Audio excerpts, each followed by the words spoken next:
Okay, the next thing that I want to show you are the various workbenches and storage shelves that we have in the workshop here. And I've actually built quite a few, and it's actually really good because I have a lot of storage areas for the tools here, some storage areas above here for miscellaneous things, another bench over there, the center workbench, which is the main work area, some more storage shelves here. So there's a lot of things that I want to show you in this little clip. I guess I'll start off with the main workbench here. This is the I guess the main chop saw station. Difficulty focusing again here. So I guess the most interesting area here is the chop saw station area. So what I've done is I've built like a little recessed area in the middle here, and this is where the chop saw sits. And the reason why I recessed it is so that I can get the workbench level with the surface of the chop saw, and that way you have a nice you know, long surface area for resting, like your long 2x4s if you have to cut them, and you don't have to worry about balancing them on the actual cutting stage, I guess, if you want to call it. So that was my my biggest, I guess the biggest concern was to get the rest of the tabletop level with the cutting surface here. I guess it turned out pretty well. You can see it's nice and flat all the way across. So I have 2 feet of workbench on this side, and there's 9 feet of workbench on this side. Or I guess what I should say is 9 feet from the blade all the way to the wall. And then there's 3.5 feet from the blade out to this side here. I guess that could be extended to 9 feet if you come all the way onto this workbench here. So it turned out actually really well. I guess the next thing I want to show you is the fence system that I have here too. So this fence system is perfectly in line with the fence of the actual chop saw, and you can see that if you look all the way down, it's perfectly straight. So it lines up exactly with the fence of the actual chop saw. And I designed this fence system in such a way that you can actually remove it if you want to use the workbench as like a workbench. You don't have to have this fence in the way. Let me show you this one here. It's a little bit easier to move the small one. So you can just lift it out. Let me just show you a close-up view of the fence here. So what I have is basically 2 different types of aluminum. There's an angle aluminum, a 90-degree angle aluminum, and then there's also 2 square channels of aluminum. And I've screwed them all together. All the screws are recessed here on the front of the fence, so it's still a flat surface. But what I've done is I've actually made this removable here, so you can just lift it out, the channels, and you can see the 2 holes that I've cut in the tabletop there. I used a jigsaw for it, so I get a perfect square. And it's actually a pretty tight fit. There's not a lot of play on the fence, which is nice. So, you know, if you're resting the workpiece against the fence, it's not going to move. You can see I'm pressing against the fence here, but there's actually no play in it, so it's good.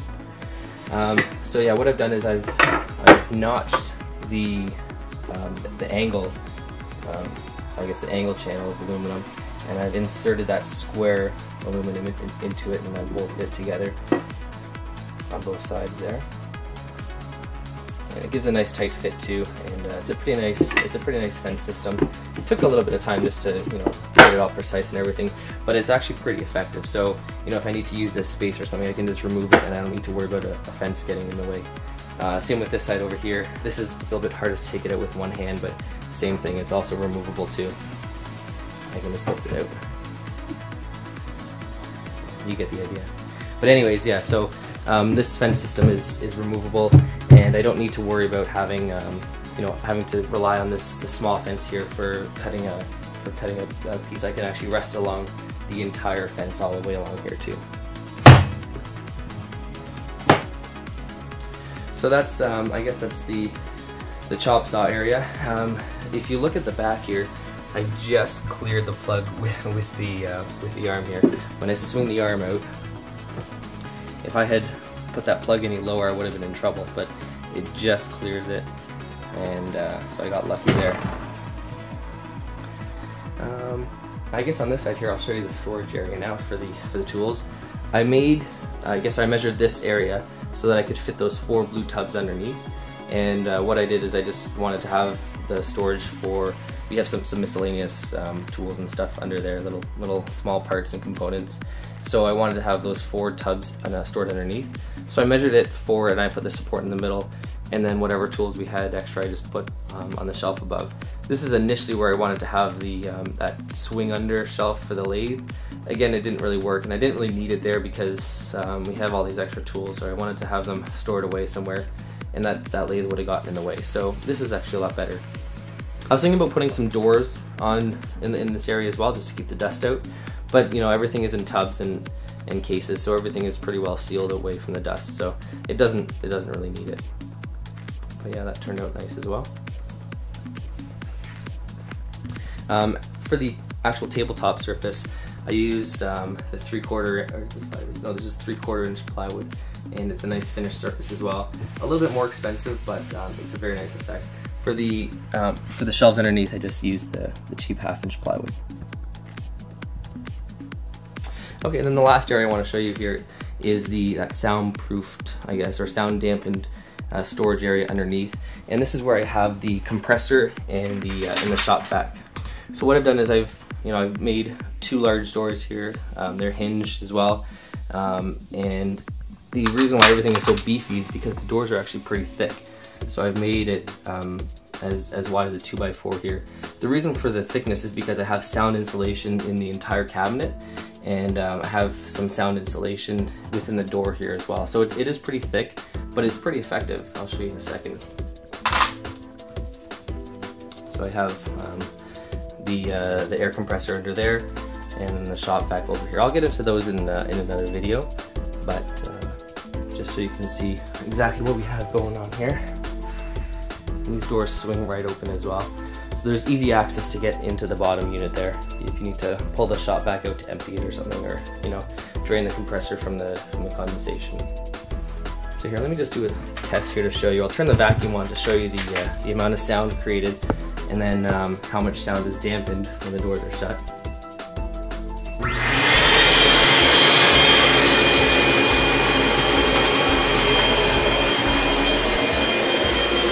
So it's quite a bit quieter now than when the doors are open.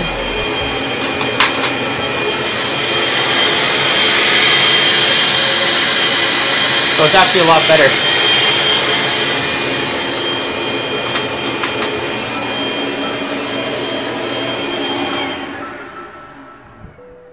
It's still not a bad idea to have hearing protection though, but it's just a lot easier to listen to that vacuum. And this is just the side of it. I have a couple of things here I'll show you in another video as well, but yeah.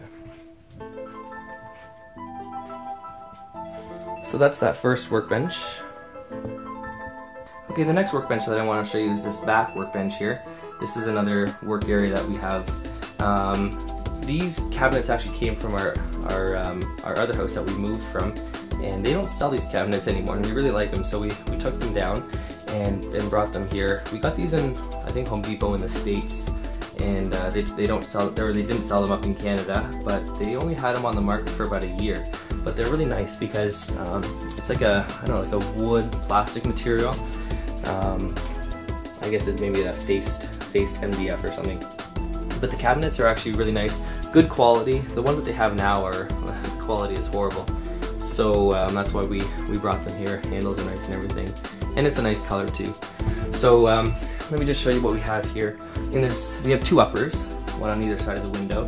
The window kind of was in the way of mounting 2 upper cabinets side by side. So we just had like a little end unit shelf here that we put in. But in this upper cabinet here, we have all of our layout marking tools, drill bits, glue, staples, and everything. Pretty much everything you need for just the small tools, basically. Some levels and stuff, pipe cutters, just all the small components. So that's in the upper one there. A couple of little decorative things here, some memorable license plates and stuff. We have the drill bits here, easy access, calculator, layout, marking tools, pencil, eraser, some paper. And then in this upper one here, we have some safety gear, the chisels and stuff, yeah, chisels that we use. There's the safety gear on this side here. Then we have some sanding paper, the sandpaper for the belt sander. This is actually I have a file folder with all the different sizes, or all the different grits of sandpaper here. So I got this, I think, from Staples or something. And I just put little stickers, focus. I put little stickers according to all the grits of sandpaper that we have here. I think this is all the grits that they sell. So I've made a slot for each type of grit. I don't think we filled it all up, every slot, but what I have is 2 slots per grit. So 60 in the front here is like full sheets, and then 60 squares. So I have like 60 grit cut squares here. And you know, I can put these onto the sander or something. And that way, you know, you can keep your full sheets if you need to. But you also have the squares available if you need to attach it to your sander. Yeah, it's a nice way to organize it there. Then you have some dust filters up top as well for the shop vac and the air cleaner. More chimneys and stuff too.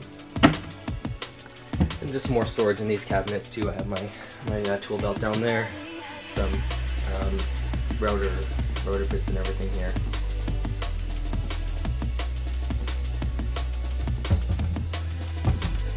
This is where we have all of our air compressor tools here, all the guns there, some of the excess staples,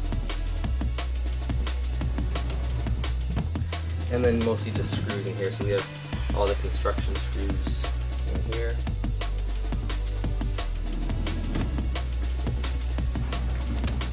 And then these are just like drywall plugs and you know, small finishing nails and stuff here, some drywall screws.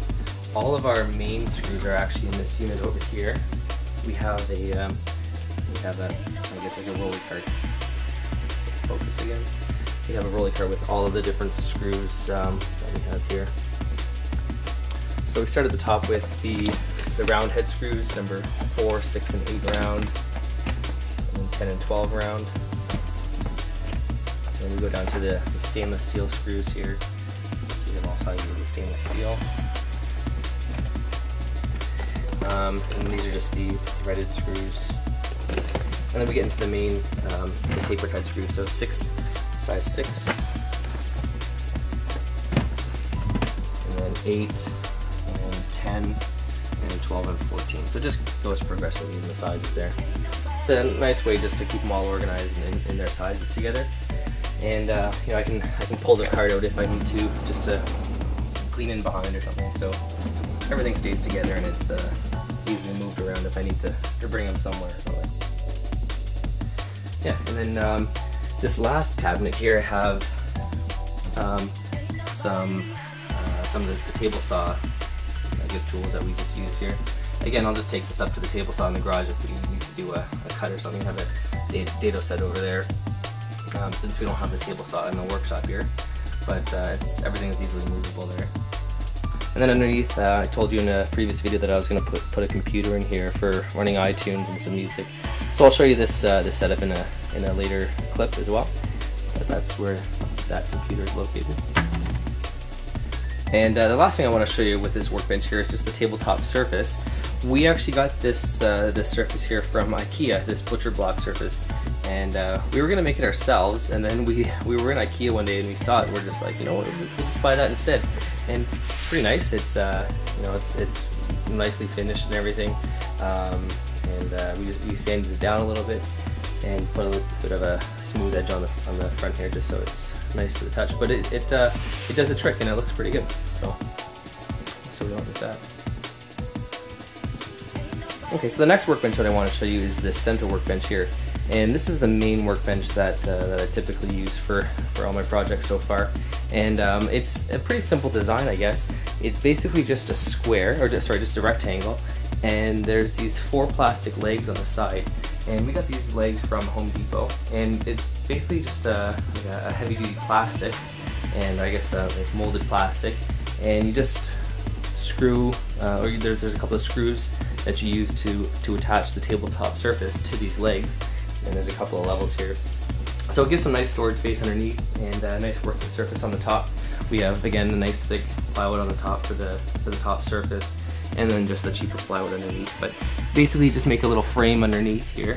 You can see there's we have a couple of cross beams there, just for support, and then just screw the tabletop down to it. So it's actually a pretty simple design, pretty nice, but very effective. And a couple of things to store underneath. There's still one more vise that I want to attach onto this workbench here, so I might put it onto this corner here.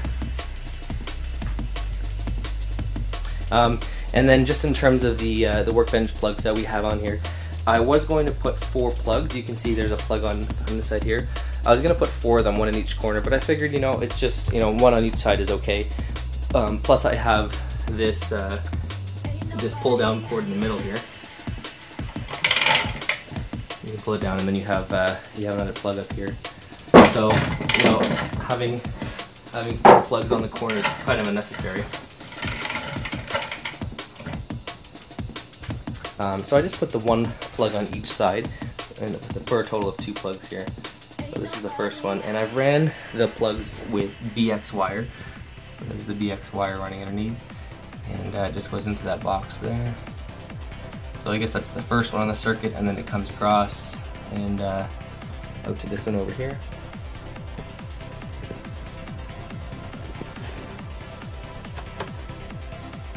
And it's just clipped up underneath there. And all those wires, they actually come down underneath the table, under to here. You can see this next layer here. This is where I had the table saw plugs all ready to go.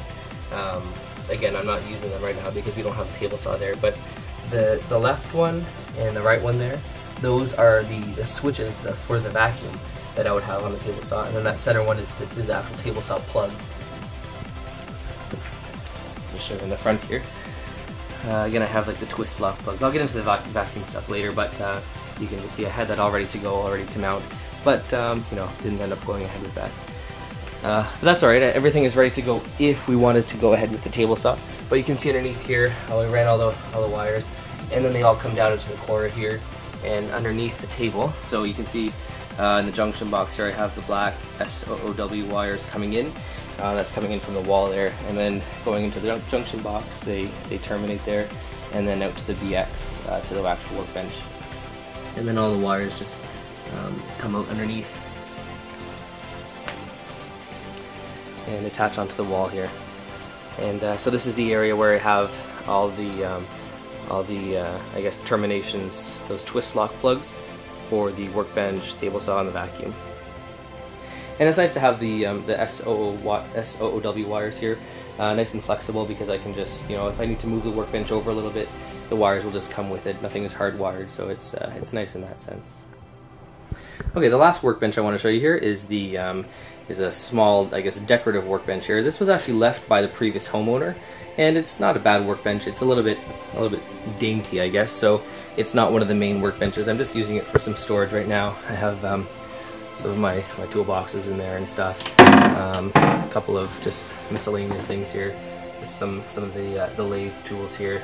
I have the lathe mounted on top. Again, we don't use it that much, so that's why I'm not really, you know, concerned that it's over here. It's not a very sturdy workbench, but it serves its purpose for however much stuff we do on the lathe, you know. A couple of things for the bandsaw here.